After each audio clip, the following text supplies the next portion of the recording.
Hi friends, I'm Kat. Welcome to the channel, and today we're going to be doing our September TBR, so aka 10 books that I am very much trying to get to in the month of September. So how I do this is I end up picking 10 books every month, and they're kind of my primary focus. I tend to do them more of series continuations / books that are slightly intimidating me because I do read significantly more than 10. I usually read around 30 books a month, and I like to try and set 10 that are very much like the focus, the ones to make sure I'm staying on track of goals. And like I said, series continuations, which is something I am terrible at and that I'm really trying to get a little bit better. So yeah, this monthly TBR is just very much to keep me on track with all of the goals that we have going on. We have 10 books to talk about today, and I did not do good on my August TBR. There were 5 books that I did not get. We're going to be rolling over 4 of them today. One of them, which was King of Ashes by S.A. Cosby, that one, it's going to temporarily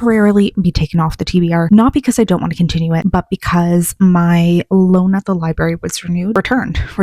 And I just kind of want to wait for that to come back in before, putting any pressure on myself to get it done. So first off, let's talk about these 4 books, other than that one, that are going to be rolled over. And the first one is The Inevitable Rune by Matt Dinniman, which is book 7 in Dungeon Crawler Carl. And, my favorite series at the moment, one that I deeply love. And I'm a little shocked that I didn't actually prioritize this last month because, like I said, it is a series I deeply love. But at the same time, I'm being so bad. I'm procrastinating reading this because it is the last book that is currently published. And after I'm done that, I'm going to have to wait. I'm going to have to wait quite a while until the next one comes out. And I am very much putting this off because, my brain is not happy with the idea of just having to wait for new books. So this is very much one that I anticipate is going to be a 5-star. I know it's going to be like the best thing ever. I do think this book might also break me a little because knowing some of the things that we're getting into in this one, it is not going to be fun. It is not going to be happy. It is going to be a lot, and it is going to potentially ruin me. So yeah, we will get to that this month. I am 20% in, so we will get to it.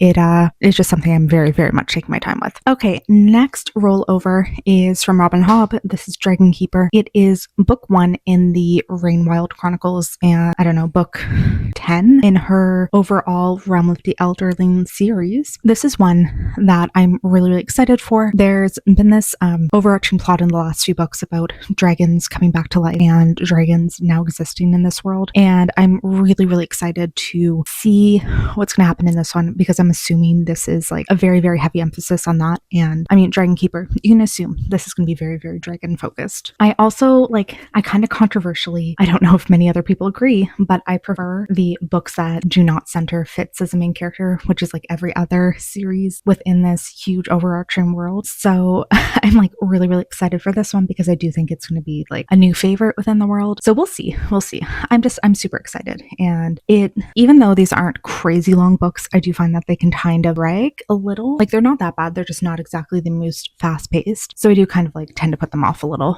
I did have a huge goal that I was going to finish this entire series by end of the year, which if I did that, there's I think another 7 books I need to read. So we'll see if that happens. Next off, Shadow of the Wind. This is also a rollover. It's about this kid. I think he discovers a book and then starts to realize that all of this author's books have systematically been destroyed in this world. He might be one of the last people in possession of one of his books, and him just doing an investigation into why that happened / realizing there might be some magic at play. I've heard a lot of really good things about it. It's on my 25 to read in 2025, and I'm for some reason really intimidated by this book.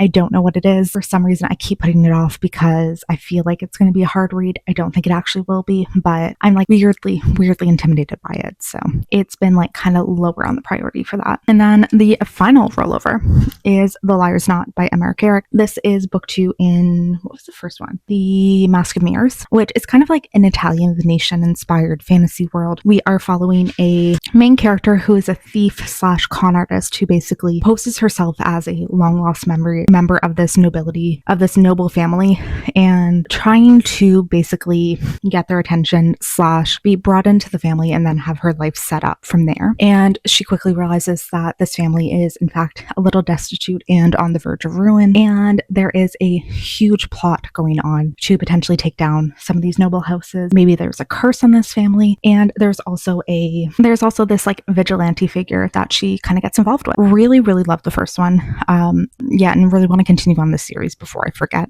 some of the details, because I did find it was one that was a little hard to wrap my head around some of the magic and some of the world building / characters. So it's one I don't really want to like wait a crazy amount of time between. So that one is also carried over. And now let's get into the new editions. So first off, we have Howling Dark by Christopher Riocchio. This is book 2 in the Sun Eater series, and we're basically following this nobleman, and I would say basically his journey from being the heir to a huge noble family to being disinherited, living on the streets, becoming a gladiator, becoming involved in a military, and then seems to have been responsible for the destruction of a son and then the death of billions of people. Really loved book 1. It was such a fascinating story and really just enjoyed the world building. And it's one I'm incredibly excited to continue on in this series and really see where this world goes, learn more about these characters. Like there's just so many things I'm excited for in it. And yeah, we are officially continuing on in it. I was waiting for a hold on Libby for so long, and then it finally occurred to me like, okay, I have a library card at this other library that technically I don't live in that city, but I work there. So I kind of had this moment of like, wait, I do have a library card there. I have a library within walking distance of my office. Maybe I can find a copy. And thankfully I did very quickly. Very excited to continue on in it. I have book 3 right now too. So if we're really overly ambitious this month, maybe I'll read book 2 and 3. Either way, I'm so excited. The Poppy Fields by Nikki Ehrlich. They were the writer of The Measure, which was an incredibly popular book a few years ago about these people who would get like, everyone got a string at their door, which basically measured the your lifeline and how long you were going to live, which I thought was okay. I like the premise, and I like books that kind of deal with like everyday society with some kind of new advancement or some weird thing and just following how people deal with it. So I enjoyed that. So I'm feeling a little hopeful to go into another book from them to maybe it will be a bit better. And this one, Welcome to the Poppy Fields, where there's hope for even the most battered hearts to heal. Here in the remote stretch of the California desert lies a controversial and experimental treatment center that allows those suffering from the heartache of loss of sleep through their pain. Oh my God, I messed that up. Allows those suffering from the heartache of loss to sleep through their pain and keep on sleeping. After patients awaken from this prolonged state of slumber, they will finally be healed, but only if they're willing to affect the potential shadowy side effect. So again, like similar idea, some kind of new technological advance in this world, and I'm assuming we're just going to be following a few people and how they deal with it and just kind of the ramifications on everyday life. Because they had a lot of things that were very interesting in The Measure, where you could see how long somebody was intended to live, and it affected like every single aspect of like people going into marriages would suddenly rethink if they saw somebody's lifeline was shorter. People were no longer allowed to enlist in the military if they seemed like they're going to die relatively soon. Like there was just so many interesting things, and I'm hoping that this one kind of delivers something similar.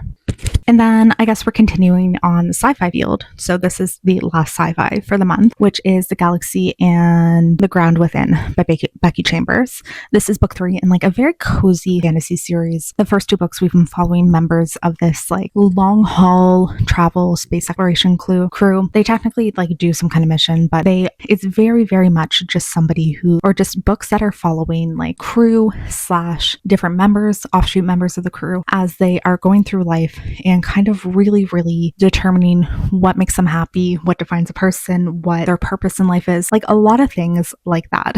And that just so happens to be something I really enjoy in books. The first 2 books have both been 5 stars. And this one is when a freak technological failure halts traffic to and from the planet Gora, 3 strangers are thrown together unexpectedly with seemingly nothing to do but wait. Pi is a cargo runner at personal crossroads, torn between her duty to her people and her duty to herself. Roveg is an exiled artist with a deeply urgent and longed-for family appointment to keep. Speaker has never been far away from her twin, but now must endure the unendurable separation. So I am very, very much anticipating that this will be a huge win for me as well. And they're ones that I find the way that I've kind of described them is that they've been like very quiet and impactful sci-fi, if that makes sense. Like we are exploring huge worlds, different races, but with this huge expanding world and all of these things happening, we're not necessarily like diving into action and all its political machinations and movements and all these things. We're just really dealing with the people who live in this world and what their day-to-day life is. And I love it. I just think that they're very, very like relaxing and cozy and comforting. And yeah, I just really, really have a feeling that I'm going to deeply love this one too. So I'm really excited. Felt like adding in a little unhinged fantasy romance. Filthy Rich Fae. Something about this is I have no idea what the plot is. We're going to read it now.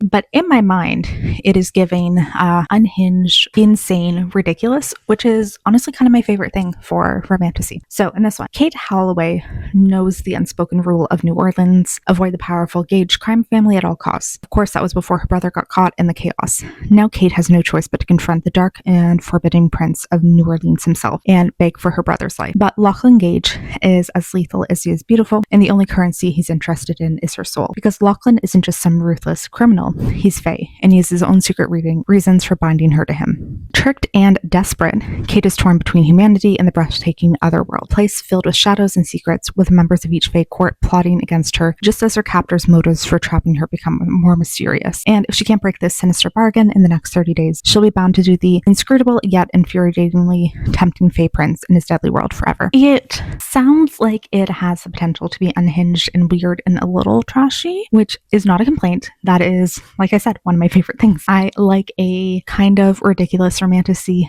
and if I can get really addicted to it, I'm gonna love it. So I'm excited to see what this is like. And then the final one we have today is Gifted and Talented by Olivia Blake. This is her newest release, and she is one of my favorite authors. So this one I think is about a family of magicians. So this is Thayer Wren, the brilliant CEO of Ren Fair Magitech and the so-called father of modern technology, is dead, and any one of his 3 telepathically and electrokinetically gifted children would be a plausible inheritor to the Ren Fair throne, or at least so they think. So I think it's just these 3 children competing to see which one of them is going to inherit the family business, money, and all of that. And I'm excited. The fact that it's kind of like magically, a magic family, it makes me think it's going to be similar to The Outlet 6, which I love the first book in that one, and also One for My Enemy. Love that one too. So really, really excited. And there we go. That is going to be my TBR for September. Really hoping that this month goes well. Really hoping that I actually stay on track. I'm excited about all of these books, which really, really helps, and I think should make a really, really good difference. So thanks for watching today's video. If you haven't already, would love if you'd consider subscribing, and I'll see you in a video very, very soon. Bye.